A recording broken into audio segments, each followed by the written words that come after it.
I've made it down to SoCal and I'm here with Kailey Skelton and Nik Nestoroff.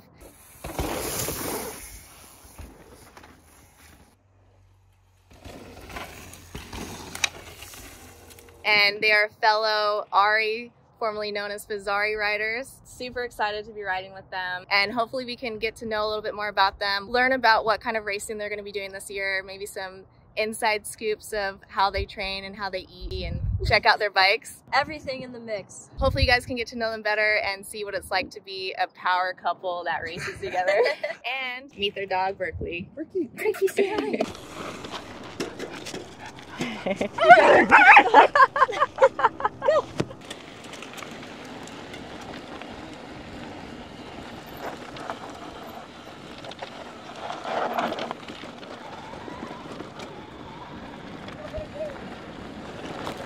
I just want to ask Nik a few questions. Can you explain what races you're going to be doing this year? Our team, pretty much all of us on the team are going to be focusing on enduro and downhill. I'll be focusing on the Big Mountain Enduro Series. That's kind of our premier enduro series here. And it's expanding this year. They're adding a few rounds, and they're also adding downhill at each race. So although it's like the Big Mountain Enduro, they're going to have Big Mountain Downhill, they're calling it too. So there's going to be double the racers. It's just going to be fun. It's exciting. A lot of new things happening on the racing side of the sport, even though the kind of industry was in a weird spot the last few years. It seems like racing's still growing, which is awesome. How long have you been racing enduro or downhill?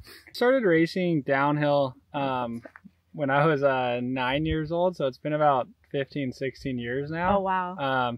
But enduro, I started during COVID. All the downhill stuff was getting canceled, and I still wanted to race and stay fit and sharp and stuff. So I started racing enduro because they were still able to have the events just because everything's so spread out. They were somehow able to still run events during COVID, and that's kind of when I started doing it. What's your favorite? Right now, I like enduro because you're just riding a different variety of trails, and you're riding with your buddies. You're climbing up the mountain and you're racing them, and it feels like you're just out on a ride, but your time and you're down, so it's fun. Can I ask like your greatest accomplishment maybe, or what you're most proud of with racing?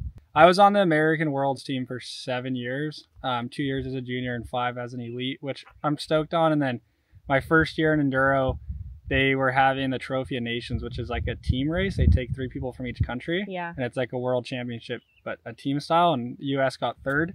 So that was fun, and you're racing in a train with 2 of your buddies. So that was like a super fun race. So I think just that, and then just traveling the world with my friends is like what gets me out of bed every day. Is like the fact that I could do this for a living and travel with my buddies and race all year is like that's what gets me most stoked. Can I ask a little bit about your training? Like you're training for 2 disciplines which are pretty different. Yeah. Although it's similar, right? You're on a mountain bike with 2 wheels and a pair of handlebars. It's different because downhill is such a short, intense thing. You want to be like a little more muscular and like just like stronger and more intense. And then enduro is like an all-day thing, so you want to be able to be fit and strong, but you're riding all day, so like you want to kind of be, it's like a different body type. I don't know, it's weird. It's like when you train for enduro, like I noticed I like changed from when I went from downhill to enduro. So it's like juggling both is tough because like there's 2 different things you have to do, 2 different ways you have to train, which is funny to think because it is so similar. But it's just downhill is like a 3-minute run, where enduro is like there's 30 minutes of racing, but you're climbing and it's over the course of like 7 hours. So it's like that's so gnarly. An all day thing. So I see you'll do like road biking. Yeah. Is that maybe for enduro?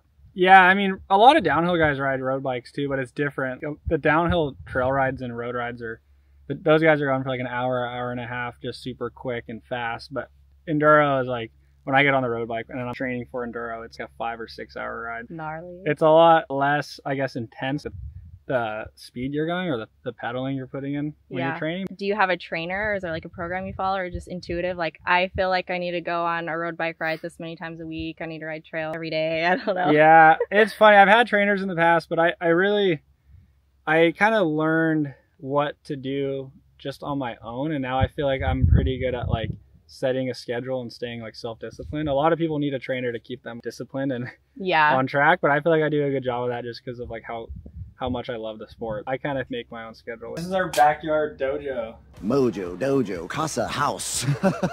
So I've asked you to share with us the top 3 exercises you think are important for mountain biking? There's obviously, it's so hard to pinpoint 3. You try to not isolate things. Like if you're doing a leg exercise, you don't want it to just be your legs. You want to have to use your core or stuff. If it's like upper body, you want to utilize your legs and your core where you're not just using one part of your body. Because on a mountain bike, you're obviously using your entire body. So this is just kind of like an elevated, you elevate your heels and you squat, but you hold a kettlebell here. So it's, you got to use your core and your lower back to kind of stabilize it. But then you're using your shoulders and your arms to hold the weight. But then you're squatting, so your legs are getting hit. So it's kind of more than just, it is a leg exercise, but you could hold it like down below, but when you hold it above, it just kind of utilizes more of the muscles you would use on a bike. This is one thing I always do, like literally every workout. I usually do like 4 or 5 sets of this with about 15 to 20 reps. So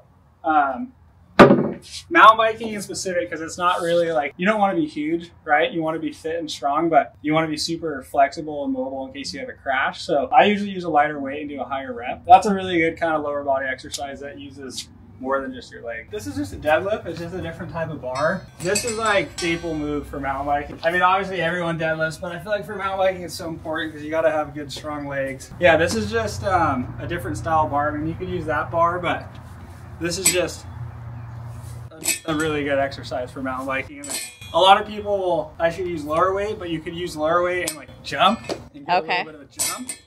And that's like a little more like on a mountain bike, you need like fast twitch muscles. So that's another thing you could add. Yeah, that's one of the most important moves for a mountain biker, I think, because you're always squatting. This is just a variation of a push-up, but you have one hand on the ball, and you do a push-up and you roll it over. Your arms and hands are uneven when you're doing a push-up, just like when you're on a mountain bike, you're kind of always like this. So you're never like this on a mountain bike, right? You're always moving. So this is just kind of something that like simulates what you would have on a bike, obviously at a slower rate, but you have like a hand elevated, and then you have to use your core to like move the ball after. So it's really relatable, I think. And it doesn't, I don't know, we do other chest stuff too, like bench press and all that, like normal Olympic style lifting, but this is just something that's like a little more functional and a little more kind of body weight, which is obviously what you're doing when you're on your bike. That's a good one. I like that. Yeah, that's a good one for sure, because I mean, push-ups are really good too, but that just adds in like a little variable. Usually when it's getting closer to the season, I'll do a lighter ball so I can just go super fast to try to get a little more higher intensity. If you could only pick 3, that would be a good start. Awesome. Yeah. Thank you for sharing. Yeah, no worries. All right, now I got Kailey. And first I want to ask, what's your favorite discipline? Definitely downhill. Downhill is my forte. I love big jumps, going fast, and putting it all out there to my very maximum potential and just seeing what it gets me in the end. A lot of enduro has some like blue trails and you're sprinting on like a flow trail, which in my opinion isn't as fun. It's really rewarding, and the endurance factor and pushing yourself to the max and just reaching that red line and pushing yourself further than you thought you ever could. But honestly, just the pure speed and adrenaline is what I love. Yeah, I think you're a pretty gnarly rider. Like, I hope so. She sends it. She goes so fast. I was very impressed the first time I saw you riding. It was like wet roots, and you guys are just going. Thank you. Also, I want to ask, what is your biggest accomplishment you think with racing? Or it can be just like what you're most proud of even. So I've been racing for almost 4 years now, and I've secured the national title for America in the pro women's class twice, 2 years in a row. I was so close last year, and I'm pretty bummed I didn't get it last year to make it 3 in a row, but we're gonna make it happen this year for sure. So that's for downhill, right? Yeah, downhill pro women's class, 2 in a row, got to wear the sleeve. I take a lot of pride in this country, so it was so cool. Yeah, that's really rad. I mean, obviously with your whole vibe, with your American tracks and like everything, it's so cool. It's important for sure. It's really cool when you're able to wear the sleeve and be able to wear it proud and represent correctly. Okay, so that speaks a lot on how good Kailey is.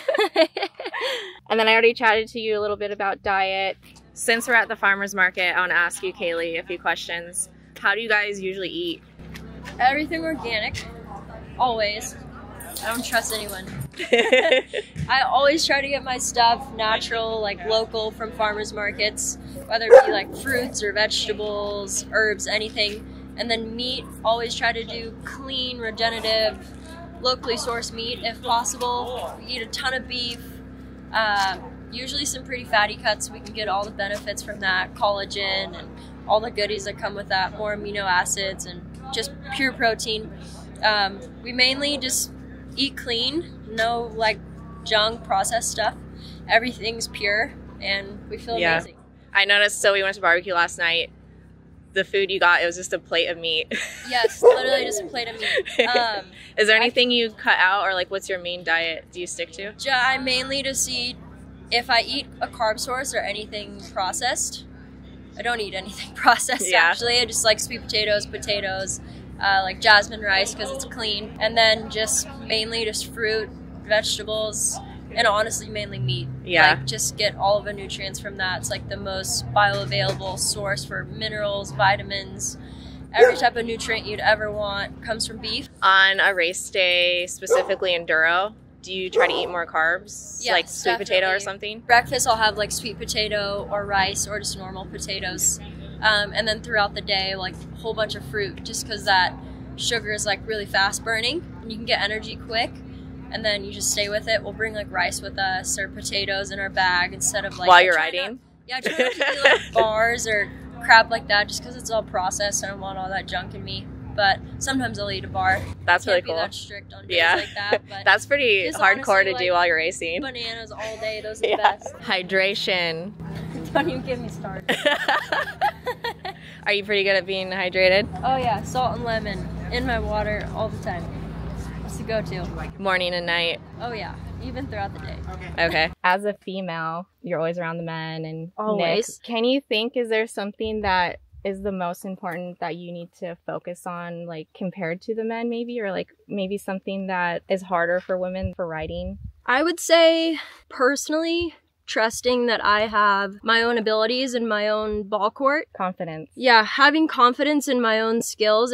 It's pretty tricky. This is something I've been working with a lot lately, personally, just mentally, and it's actually helped push myself quite a bit. It's hard when you're riding with the boys all the time and they're doing like the gnarliest stuff. They're just sending all the time and they hit a section a couple seconds faster than you, which a couple seconds doesn't seem like a lot, but it is when you're riding and racing. But I think in my head, I'm like, well, if they can do it, then I can do it. I know I don't have testosterone and all that crazy stuff that guys have to make them better at like literally every sport. I think, and gnarlier, but I think just having trust in myself to know that I can push myself harder. It's definitely really inspiring and motivating to ride with the guys. Getting scared and just knowing that just because you're a girl, you don't have to stay put in one zone. Like you can push as hard as you can.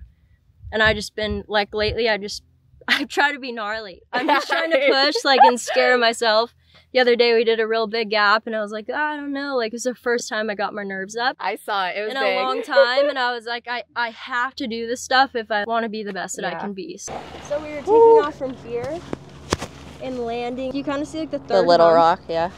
There's those second rocks on the left. Yeah. Then there's like a micro down after it. That's where you're launching to? Yeah, we were landing there. It was really scary. That is like gnarly. It was like the first thing that's gotten my nerves up in a really long time, but I was like, I have to do this type of stuff. I can relate to that a lot because riding dirt bikes and just always being in the men's world. Moto is the best crossover. Yeah, you can take it two ways, where you can either be down on yourself for always feeling like the slowest, or you can use it as what you just said, where you can chase it and make yourself better. Yeah, always chasing it, always working with the discipline, always waking up to be better, and I admire the guys so much. That's awesome. I love hearing perspective of other females. Perfect. Thank you. That was great, guys. Thank you for showing me your bikes and showing me the trails and a little bit about your lives and a little bit into training and diet. It's been really fun hanging out with you guys. And I really can't wait to see how you do this year. I'll be cheering on, and I hope everybody watching can also now know you guys a little bit better and can cheer on too, and hopefully attend a race as well or just check online for results. Thank you. Thanks for watching.